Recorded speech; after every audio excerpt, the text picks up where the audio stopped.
assim, é óbvio que no começo, lá atrás, assim, dava um puta de um frio na barriga, dava vontade até de vomitar mesmo. Mas hoje em dia, não. Tem uma pergunta boa aqui do meu xará, que ele falou assim, vocês ainda sentem um friozinho na barriga nas grandes quedas?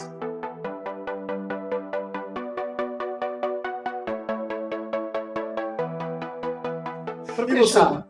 você sente? Não, frio na barriga não. Na verdade, teve duas mudanças que eu observo, pelo menos em mim, de um tempo para cá. Eu lembro, na época, por exemplo, vou dar um exemplo, Joesley Day, na época do impeachment, por exemplo, alguns momentos pontuais, se eu tivesse a cabeça, a mentalidade que eu falo, que eu tenho mais hoje, eu teria aproveitado e dizer, uhul, yeah, yes, que a bolsa tá caindo e tal, tal, tal. Mas naquela época, não. Naquela época eu ficava com muito mais medo. Na verdade, eu ficava muito mais paralisada com as notícias negativas, né? Mudança de governo, grau de incerteza, aquela coisa toda. E de um tempo para cá, obviamente, foi mudando um pouco mais a perspectiva e a mentalidade.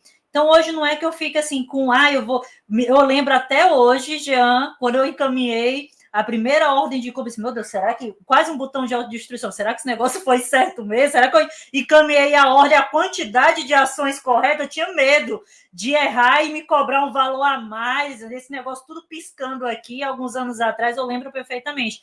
Então, na verdade, com o decorrer dos anos, pelo menos para mim, ela foi mudando essa percepção. Hoje, quando eu vejo caindo, eu fico, legal, bacana, olha que legal, o preço está corrigindo, dá para comprar um pouco mais. Ou então, às vezes, eu fico sofrendo, que droga, não tem caixa, então eu vou ter que esperar outro mês e por aí vai. Enfim, mudou um pouco no decorrer dos anos a minha percepção e o sentimento com relação à bolsa, tá? E você, Bruno? Eu, em relação a isso, é curioso, porque eu acho que algumas coisas a gente não consegue aprender estando na plateia. Algumas coisas a gente só aprende se a gente subir no palco. O que eu estou querendo dizer? A gente pode falar assim, teve aquela queda ali do Covid, a queda de 2008 e por aí vai. Você estuda, você lê no livro, você tenta às vezes se imaginar como é que é o negócio. Mas quando a gente passa, né, a diferença de vivência e experiência, a gente vai criando casca. Né? E eu acabei pegando a de 2020, que foi muito intensa, mas também retornou rápido e tudo mais. Eu acho que, historicamente, nós tivemos crises bem mais complicadas, aquela que vai caindo aos poucos, ao longo de muito tempo, meio que amargurando, torturando o investidor. Mas hoje eu tenho um pouquinho da visão da Van no sentido de abrir o home broker para eu fazer o aporte, está tudo vermelho, dá aqueles 5 segundos de, pô, que bacana, tá bom. E aí você vê as pessoas, assim, algumas em volta que não investem da mesma maneira, não quer nem falar de bolsa. E eu tô maluco para falar de bolsa. E quando é o contrário também. Tá tudo verdinho, tá tudo subindo, eu falo assim, putz, vou ter que dar uma segurada nesse aporte aqui, deixa um pouco parado, mas vamos seguir. Então, assim, eu tô nessa fase já de entender realmente as regras daquilo que a gente quer. Então, dá um friozinho? Dá, mas aquele friozinho bom, sabe, de prazer. E você, Jean, só para fechar? Não, assim, é óbvio que no começo, lá atrás, assim, dava um puta de um frio na barriga, dava vontade até de vomitar mesmo, né? Mas hoje em dia, não, hoje me dá uma certa empolgação, me dá uma euforia. Na verdade, eu tenho poucos momentos que o mercado me empolga hoje. Eu estou mais naquela fase de ver grama crescer, sabe? Então, não tem muitos momentos que eu acho que o mercado. As pessoas ficam muito com essa aura de o mercado financeiro e tal. O mercado não acontece nada. 90% do mercado não acontece absolutamente nada. Né? Agora, os outros 10% é justamente esses momentos de queda forte que me deixa empolgado, não com frio na barriga. Muito, muito empolgado. Mas são raros, né?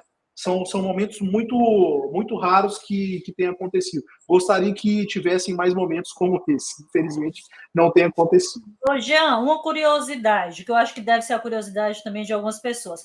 No início, quando você começou a investir lá atrás, você fazia com mais recorrência, digamos assim, aportes dentro do mês e ficava olhando mais a cotação? E a partir de qual momento vocês, beleza, minha carteira aqui já está rentabilizando muito bacana para mim e eu já não preciso estar com essa ansiedade mais de ir aportando isso, aquilo, outro, porque a quantidade de ações, como o Bassi fala, já ficou num volume legal e eu já estou recebendo aquilo que eu almejo. Quando é que você percebeu a mudança? Van, eu acho assim, o aporte mensal, ele é muito importante, ele é extremamente importante. Eu fiz isso durante muito, muito, muito tempo. Tá? Pode ser que talvez em um mês eu falhasse, mas duplicava no próximo mês, mas eu mantive uma recorrência durante muito, muito tempo com aportes assim, sistemáticos, e foi muito positivo. Isso me ajudou a estar mais antenado e também ficar mais por dentro, assim, para acompanhar as empresas no dia a dia. Tá? Mas cotação, eu vou te ser bem honesto, cotação é algo que eu tentei extirpar da minha vida, completamente. Eu não gosto de olhar cotação. Eu olho cotação talvez uma vez ao dia e olha lá, sinceramente.